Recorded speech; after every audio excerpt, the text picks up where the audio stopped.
जो व्यक्ति पूरी दुनिया का बोझ उठाता हो, आखिरकार उसे क्या आवश्यकता पड़ गई कि वो गार्ड लेकर के घूमता हो सरकार की। उसके बाद हमारा 16 में घटना हुआ, यही 10 नंबर प्लेटफार्म पर जो कि हमको मार के फेंक दिया गया था। 3 दिन के बाद हमको होश आया। उस आतंकवादी इम्तियाज अंसारी को दरवाज़ा खोल के निकाले हम लोग। उससे पूछताछ भी किए। जो घायल हुआ था उस व्यक्ति को पूछा, नाम बताओ तुम्हारे साथ है कि नहीं है। 15-20 मिनट के बाद हमारे पास आरपीएफ के इंस्पेक्टर राजेश लाल जी आए।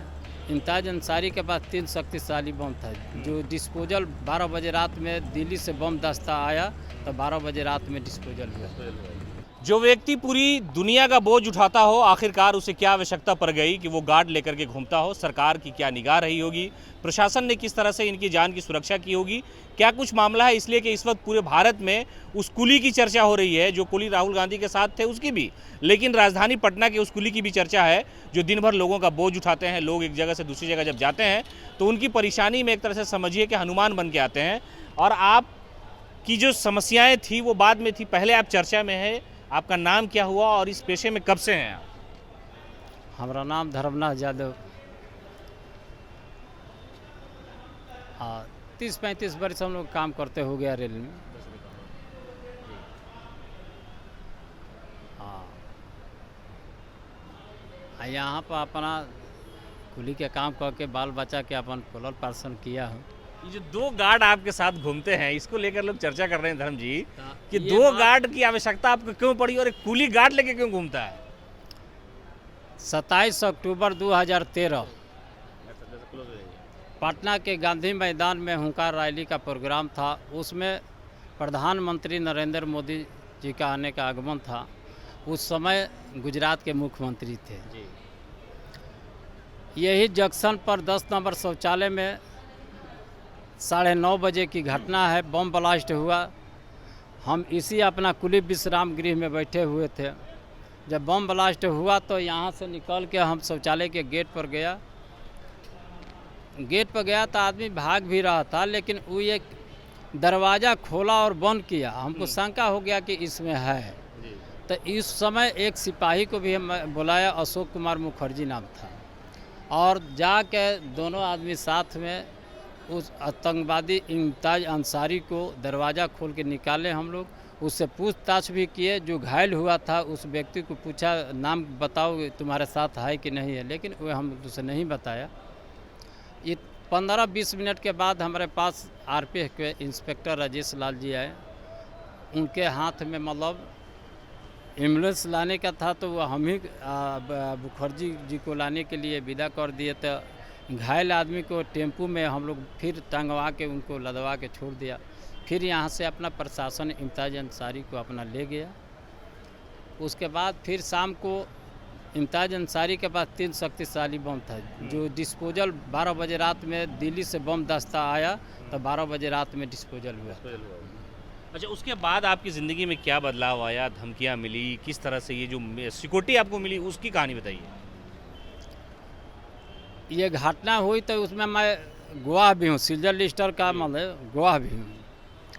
और सुरक्षा की मांग हम पहले भी किए हैं कि हमारा भाई सुरक्षा मिलना चाहिए, कहें कि मैं पकड़ा भी हूँ और गवाह भी हूँ। सुरक्षा उसी दिन से मैं आग्रह मतलब डीजी साहब से डीएम मतलब सगरे अपना आग्रह किया। उसके बाद हमारा 16 में घटना हुआ, यही 10 नंबर प्लेटफार्म पर जो कि हमको मार के फेंक दिया गया था। 3 दिन के बाद हमको होश आया। किन लोगों ने पीटा, इसके बारे में कुछ पता चला? अब देखिए, उस समय रात का समय था। अब हमारा चोट लग गया, पहचानने में नहीं आया। तो होश आने के बाद 3 दिन के बाद फिर हम सुरक्षा के लिए अपना गुहार लगाए। डीजी साहब कहीं गए, डीएम एसपी साहब सबके पास हम गए। जब हमारा नहीं हुआ, फिर प्रधानमंत्री का ही मतलब हम चिट्ठी लिखा, गृह मंत्रालय लिखा, कहीं से हमारा नहीं हो तो फिर हाईकोर्ट का हम शरण लिया, हाईकोर्ट में केस किया। तो 16 में जीआरपी का रेल परिसर खातिर हमको मिला सुरक्षा। बाहर जाने में हमको दिक्कत हो रही थी। फिर हम हाईकोर्ट में कि भाई रेल परिसर में मिलता है बाहर जाने के लिए, नहीं तो फिर हाईकोर्ट से आदेश हुआ फरवरी में, इसी 23 में। अप्रैल में हमारे साथ मतलब जिला से एक बॉडीगार्ड मिला, तो 2 आदमी रहते हैं। अच्छा धर्म जी, पाकिस्तान से भी कभी कॉल आया? पाकिस्तान से भी आया था धमकी, और 50 लाख का ऑफर भी आया था। अच्छा, ऑफर कैसा था? आकि आपको गवाही मतलब तो हम दीजिए आप। तो हम उसी समय उसको गाली भी दिए थे कि पैसा देना है तो तुम आके पटना जंक्शने पर रहते हैं आके दो। हाँ।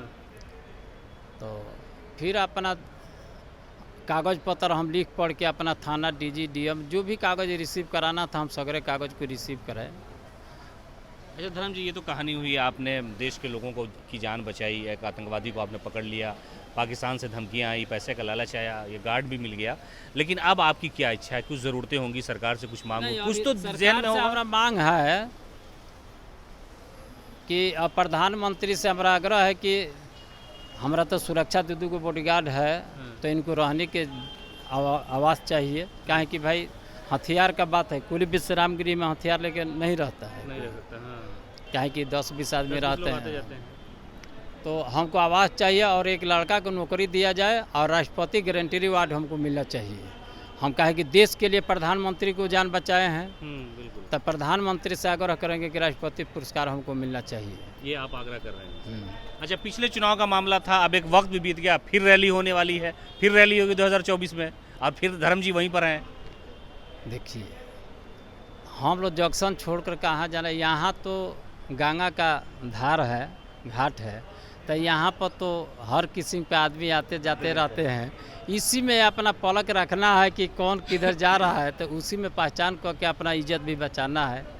अच्छा, कैसा लग रहा है? अभी बहुत सारे मीडिया के लोग आपके सामने आ रहे, पूरे भारत में नहीं बल्कि पूरे विश्व में आपकी चर्चा हो रही है कि एक ऐसा कुली, कल राहुल गांधी ने कुली से मुलाकात की दिल्ली में, आपके पेशे के जो लोग हैं उन्होंने उनको परेशानियां बताई, और एक आपकी परेशानी थी, वो लोगों के सामने आपने बताया कि भाई हमने इतनी कुर्बानी दी है, अपनी जान पे खेल करके आतंकवादी को ये देश पकड़ा। का मामला का बात है। देखिए, हम लोग का जवान आज मर जाता है चाहे कुछ होता है तो सभी आदमी को दिक्कत परेशानी होती है ना, कि एक आतंकवादी हम लोग को जवान को मार दिया। तो मैं भी जो काम किया एक फौज के तरह अपना जान त्याग के 3 बार हमारी घटना हो गई है। जी। हम चौथा बार में क्या होगा वो तो आगे की बात है। तो आतंकवादी, देखिए, चोर या चमार चाहे आतंकवादी किसी का है नहीं। ये हम लोग सोचे कि मतलब वो अगला आदमी को पहचानता है, कुछ नहीं, वो जो अब समय आएगा ऐसा वो अपना काम करेगा। काम कर लेगा।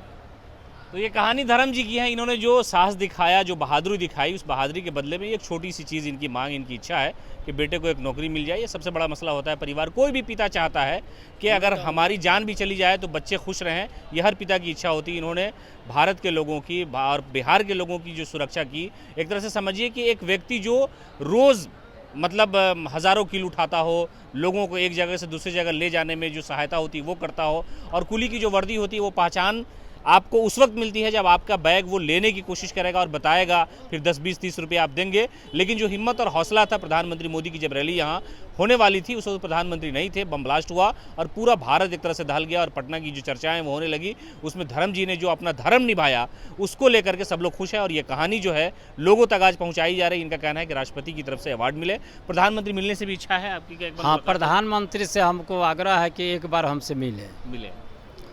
और अभी हम गवाही नहीं दिए हैं, सीजर लिस्ट का मेन गवाह हूँ। जी। हम एनआई कोर्ट में बहस करा के रिजेक्ट करा, अपना वारंट, बॉडी वारंट तक ले भी मांगा हूँ कोर्ट में कि हमको वारंट, बॉडी वारंट दिया जाए, जेल जाएंगे जो भी कुछ होगा, लेकिन गवाही बिना दिले हम नहीं छोड़ेंगे। हम हाई कोर्ट में लीड किए हैं एनआई और विजिलेंस आईबी के ऊपर कि हमारा गवाही, मतलब ये लोग एनआई टीम है जो पैसा लिया है, ईडी भी है, ये लोग पैसा लिया है, हमारा गवाही क्यों नहीं करा? हम देश का आज हम अपना जान त्याग दिए, हम गवाही देने के लिए भी तैयार है, तो एनआई क्यों नहीं हमारा गवाही कराया? पैसा लिया है तब न, इसका सबूत देंगे कि एनआई पैसा लिया है। कहाँ से लिया होगा पैसा? पैसा पार्टी से लिया है। आखिर हम मेन पकड़ा भी हूँ और सीजर लिस्ट का मतलब जब्ती सूची अरेस्टिंग का मेन गवाह हूँ। हम गवाही देने के लिए तैयार है, हमारा गवाही हटाया है एनआई। हम जाके कोर्ट में जज साहब के सामने अपना बहस भी किए, तब बहस करा के रिजेक्ट करा के हाई कोर्ट में केस किए हैं। हम उस 10 बरिस से अपना केसे हम हाई कोर्ट में लड़ रहे हैं।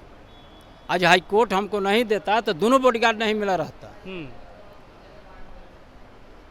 तो ये कहानी धर्म जी की है और इनका जो साहस, इनकी जो हिम्मत है वो आज भी बरकरार है। कई सारे सवाल इन्होंने छोड़े हैं और इनकी जो इच्छाएं हैं उसको लेकर के प्रधानमंत्री मोदी तक अगर ये बात पहुंचेगी तो वो ज़रूर मिलना चाहेंगे। हालांकि समय उनके पास कम होता है, लेकिन इन्होंने जो कारनामा अंजाम दिया उससे पूरे जो कुली समाज है, पूरे भारत के लोग हैं, बिहार के लोग हैं, वो इनकी तारीफ़ कर रहे हैं और इनकी कहानी आजकल ज़्यादा चल रही है। आपकी क्या राय है, हमें बताइए।